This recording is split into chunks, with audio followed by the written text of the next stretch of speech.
قرآن خوانی. کیا؟ قرآن خوانی. پھر اس کو اشاعت التوحید سے تعلق رکھنے والے لوگوں کا اور زیادہ مشرف بالاسلام کر لینا درس قرآن.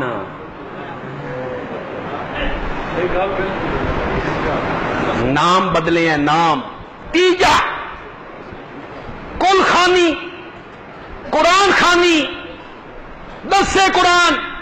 سنو، جاؤ علماء سے پوچھو، میت کے گھر میں کسی قسم کا اجتماع کرنا بدعت ہے. کسی نام سے اجتماع ہو، میت کے گھر میں آپ کسی نام سے بھی اجتماع نہیں کر سکتے. لیکن آج وہ جو میرے آقا نے کہا تھا کہ جو قوم بدعات کا شکار ہوگی اللہ اس سے سنت کو اٹھا لے گا. وہ بدعت کریں گے اللہ سنت کو اٹھا لے گا. سنت کیا تھی؟ شریعت کیا کہتی ہے؟ وراثت تقسیم کرو اور جلدی تقسیم کرو. وہ کون نہیں کرتا؟ وہ کون نہیں کرتا؟ باپ مر گیا، بڑا بھائی اس کی جائیداد میں دیگیں پکا رہا، فروٹ لا رہا، کل خانی کا انتظام کر رہا، پھر 40واں ہو رہا، پھر برسی ہو رہی ہے. اس کے جو چھوٹے بہن بھائی ہیں نابالغ، وہ وارث نہیں ہے، نہیں ہے وہ وارث. وہ تو اجازت بھی نہیں دے سکتے جب تک مالک نہ ہو.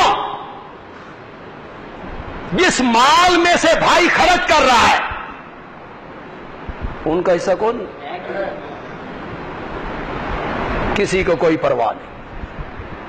مطمئن ہے ساڈے ابے نو ثواب پہنچ رہا. شریعت کہتی تھی وراثت تقسیم کرو، اس کی طرف کوئی خیال نہیں. سارا خیال ہے کس کی طرف؟ تیجے کی طرف، سوتے کی طرف، 10ویں کی طرف. اس میں دیگیں برادری کھا رہی ہے. اور یہ ایصال ثواب ہو رہا ہے. کیا ہو رہا ہے؟ واہ. خان محلے والے، خان برادری والے، امیر لوگ، تاجر لوگ، غنی لوگ، غنی لوگ، تاجر لوگ، مالدار لوگ مال اڑا رہے ہیں، میت کو ثواب پہنچ رہا ہے. واہ واہ جی واہ. یہ خیرات، یہ صدقات، یہ جو رب کے رستے میں دے رہے ہو اور رب کے رستے میں دے کے اس کا ثواب اپنے والد کی روح کو پہنچا رہے ہو، یہ اللہ واسطہ ہے کہ کوئی نہ؟ بولتے کیوں نہیں ہو؟ نہیں اللہ واسطہ. اور وہ جو تیجے پہ بیٹھ کے مال اڑا رہے ہیں اللہ واسطے کا، اگر اس میں سے کسی کو میں کہوں بے اے میری زکات ہے، میں زکات دینی ہے، تو زکات لے گا؟ زکات میرے گلے پڑ جائے گا. میں نے غریب سمجھیا ہی تے تیجے ہوتے جڑے کھا رہے ہیں تو اس ویلے کون ہے؟ وہ جو خیرات کا مال کھا رہے ہو، خیرات کا ایصال ثواب کا وجود نبی پاک کے زمانے میں موجود ہے، لیکن اس کی حیات، صورت، شکل، کیفیت جو بنائی جائے گی، اس کیفیت کو کیا کہیں گے؟ کوئی سمجھ آئی کہ ناراض ہو گئے ہو؟ مجھے پتہ ہے عام میں سے بہت سارے لوگ برادریوں کے ڈر سے اور ناک رکھنے کے لیے وہاں جا کے بیٹھے ہوتے ہو.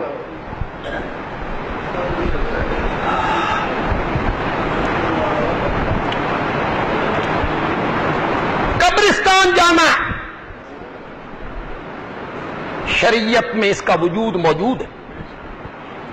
نبی پاک کے دور میں آپ کی حدیثوں میں ارشادات میں موجود ہے قبرستان جانا. کنت نہیتکم عن زیارت القبور. نیا نیا دین آیا تھا, تم شرک سے نکل کے توحید میں آئے تھے, میں نے تمہیں قبرستان جانے سے منع کر دیا تھا,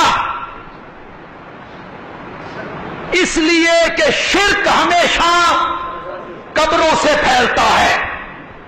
میں نے تمہیں منع کر دیا تھا کوئی بندہ قبرستان نہ جائے. اب توحید راسخ ہو گئی, شرک کی نفرت دل میں آ گئی, فزوروہا, اب قبرستان جایا کرو. فإنہا تذکر الموت, اس لیے کہ قبرستان جانا, اس جانے سے کیا یاد آتی ہے؟ وَتُزَاہِدُ مِنَ الدُّنْيَا, دنیا سے بے رغبتی پیدا ہوتی ہے کہ دنیا کچھ نہیں ہے, یہ پھوپھا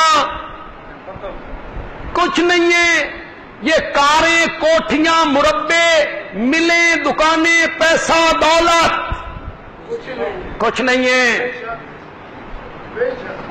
قبرستان جایا کرو, زیارت کیا کرو, اور جاتے ہوئے دروازے سے داخل ہوتے ہوئے نیت کیا کرو ہم قبرستان اس لیے جا رہے ہیں کہ قبرستان جانا میرے نبی کی سنت ہے, پھر جانے کا ثواب بھی ملے گا. لوگ تو ہمارے متعلق کہہ دیتے ہیں قبرستان جان ہی نہیں دیں.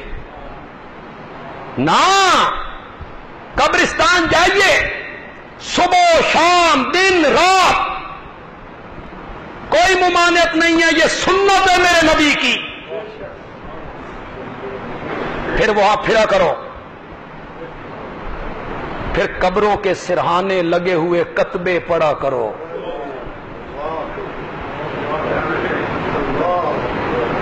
اس میں بڑے بڑے چودھری, اس میں بڑے بڑے MNA, اس میں بڑے بڑے پہلوان,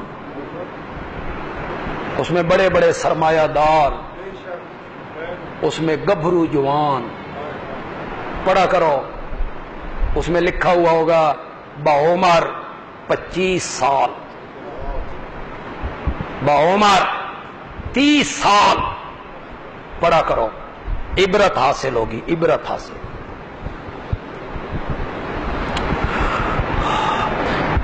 مٹے نامیوں کے نشان کیسے کیسے, مٹے نامیوں کے نشان کیسے کیسے, کیسے نامی گرامی لوگ تھے. میانی قبرستان لاہور میں بھولو پہلوان کی قبر, اللہ ہوا بر مزار ما غریباں, نہ چراغے نہ گلے, کچھ نہیں بچا. جھارا پہلوان زمین پہ پاؤں مارے تو زمین ہلنے لگتی ہے, موت نے نام و نشان مٹا کے رکھ. قبرستان جایا کرو, وہاں جا کے موت یاد آتی ہے. وَتُزَاہِدُ مِنَ الدُّنْيَا, دنیا سے بے رغبتی پیدا ہوتی ہے. اتنے بڑے بڑے لوگ یہاں آ گئے, میں کون ہوں, میں نے بھی مر کے.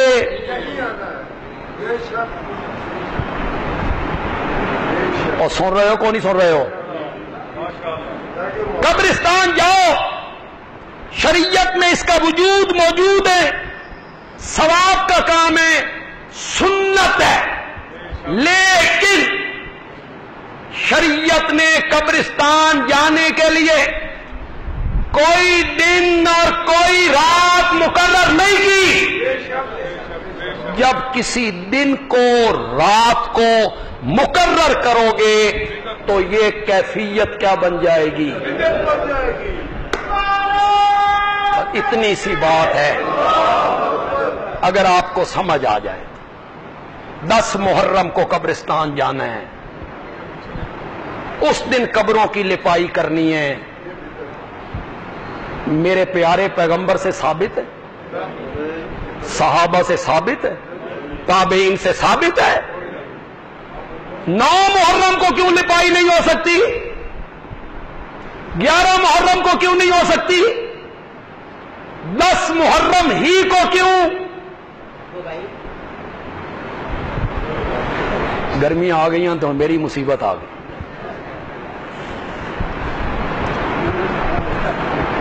دس کو جانا ہے، شب برات کو جانا ہے، شب برات کو جانا ہے. بڑے التزام کے ساتھ لائٹیں لگیں گی، مسجدوں سے جلوس. واہ، جس کی بنیاد ایک حدیث پہ ہے اور وہ بھی ضعیف، اور وہ بھی میرے آقا پوری زندگی میں ایک رات، ہر شب برات کو نہیں، پوری زندگی میں ایک مرتبہ. تو پھر اتنا ہی رہو نا جتنا میرے نبی نے تمہیں رکھا ہے، اس سے بڑھتے کیوں ہو؟ اور وہ جو روایت ہے ترمذی کی، وہ بھی میں آپ کو سنا دیتا ہوں، وہ ضعیف ہے. خود ترمذی لکھتے ہیں، ہاں شب برات کو خود ترمذی لکھتے ہیں کہ امام بخاری نے کہا کہ یہ روایت ضعیف ہے. یہ روایت کیا ہے؟ ضعیف ہے. روایت کیا ہے؟ ذرا سنیے، ذرا غور سے سنیے. ام المومنین حضرت سیدہ عائشہ رضی اللہ تعالی عنہا فرماتی ہیں کہ نبی پاک میرے پاس تھے رات کے وقت. میں نے ہاتھ لگا کے دیکھا تو آپ نہیں تھے. رات کے پچھلے پیر آپ میری چارپائی پہ نہیں تھے. میرے دل میں خیال آیا کہ میری باری کی رات اور نبی پاک کسی اور بیوی کے پاس.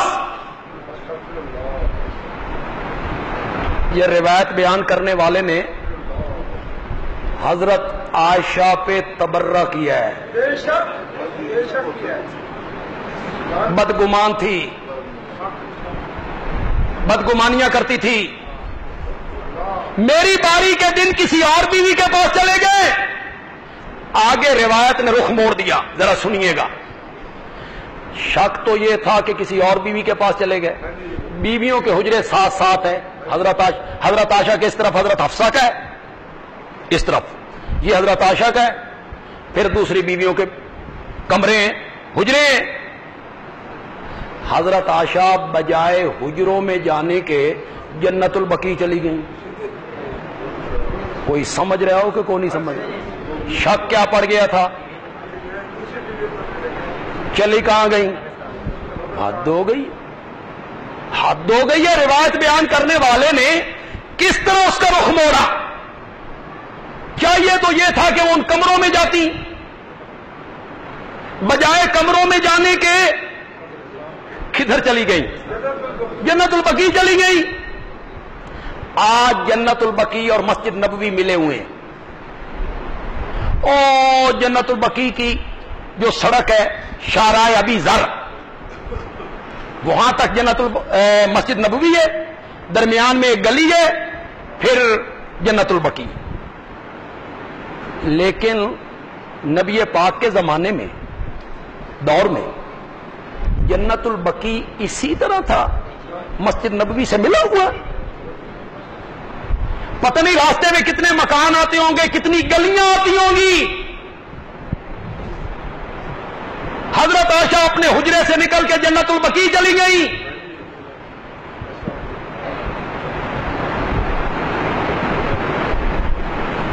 ہے توجہ آپ کی؟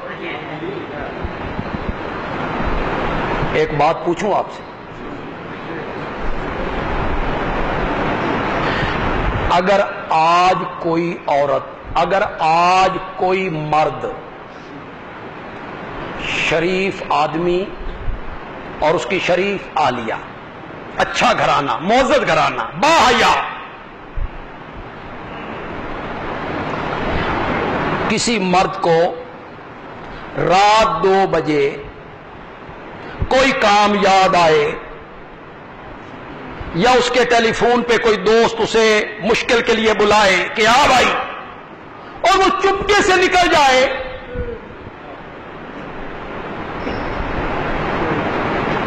پیچھے سے بیوی کی آنکھ کھلے کہ وہ بھی پچھوں نکل جائے گی نا؟ بولتے کیوں نہیں ہو؟ بولتے کیوں نہیں ہو؟ آج اگر کوئی مرد رات کے 2 بجے کسی کام کے لیے اپنے گھر سے نکلے، بیوی کو نہ بتائے، بیوی کی آنکھ کھلے،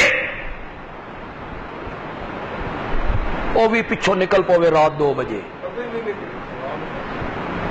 روایت نے حضرت عائشہ کی کیسی کردار کشی کی، کیسی کردار کشی کی۔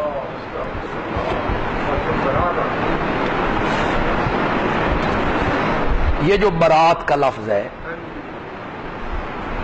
یہ سورت توبہ کے شروع میں استعمال، براتم من اللہ ورسول، دوری، دوری، دوری کے معنی، جسے ہم کہتے ہیں تبرہ۔ ان ساریاں گلاں میرے کو لکھوانیاں جی، یہ کچھ خود بھی سمجھنیاں جی۔ تبرہ، حضرت علی کے دشمنوں سے دوری، شب برات۔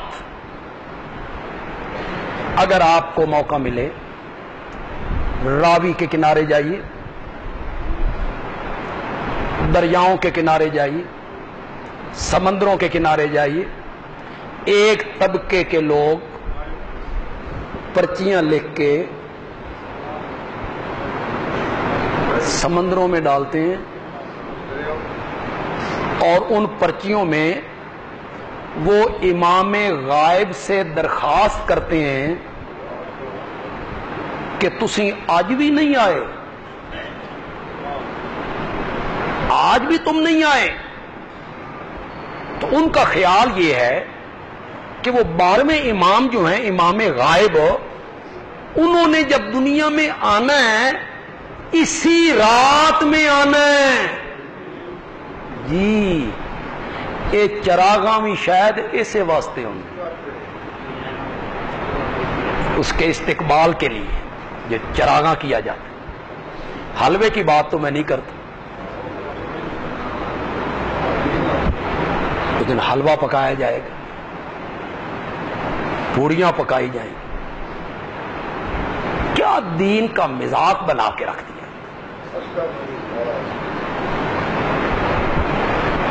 اور وہ جو روزے کی بات ہے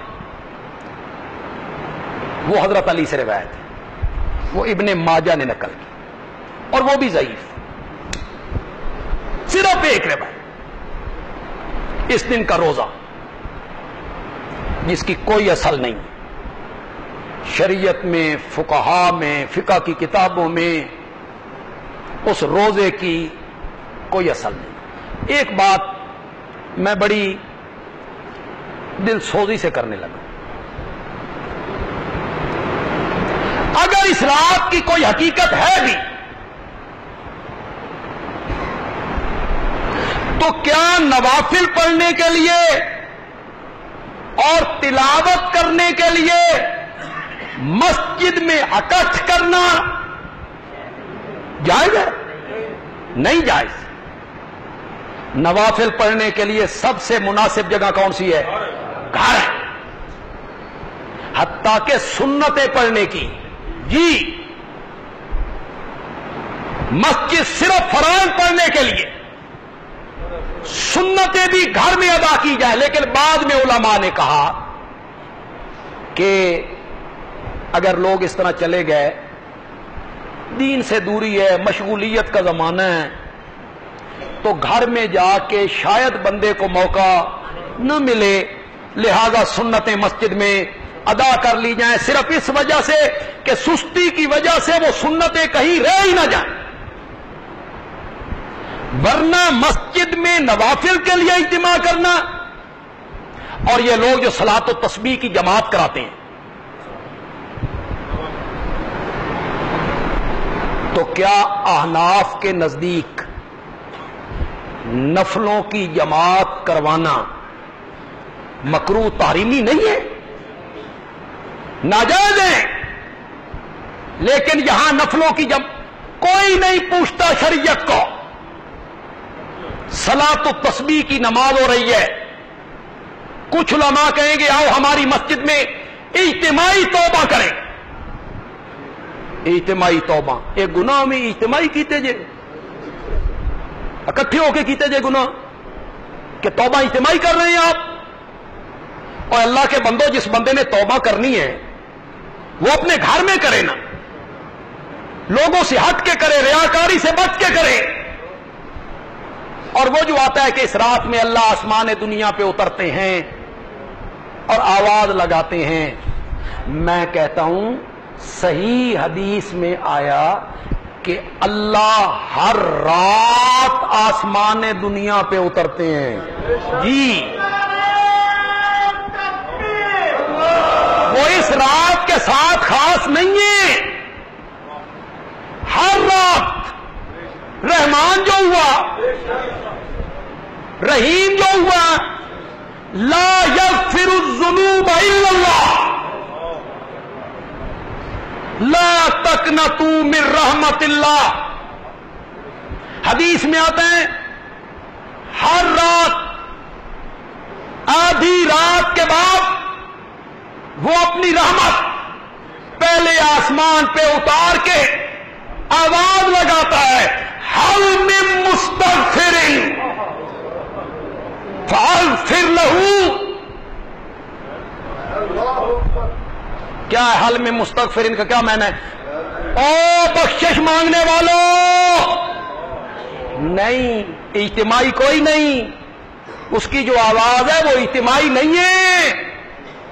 او بخشش مانگنے والوں، یہی میں نے نہیں، ایک ایک بندے کو آواز لگ رہی ہے، حل من مستغفرین، ہے کوئی مجھ سے بخشش مانگنے والا؟ اجتماعی کی کیا بات ہے یہاں تو اس کی آواز ہی انفرادی لگ رہی ہے، ایک ایک مومن کے لیے لگ رہی ہے، ایک ایک مسلمان کے لیے لگ رہی ہے. حل من مستغفرین فاغفر لہ، ہے کوئی بخشش مانگنے والا، میں اس کو بخشنے کے لیے تیار ہوں. صبح تک آواز لگ رہی ہے. میں اس کا ایک معنی کیا کرتا ہوں اور یہ میری تقریر کے آخری الفاظ ہیں. میں اپنے طور پہ اس کا ایک معنی کرتا ہوں، آپ کو پسند آ جائے تو سبحان اللہ کہہ کے میرے سینے میں ٹھنڈ ڈال دیجئے. اللہ آواز لگاتا ہے، حل من مستغفرین فاغفر لہ، ہے کوئی مجھ سے روٹھا ہوا، میں خود منانے آ گیا ہوں، میں خود منانے آ گیا ہوں.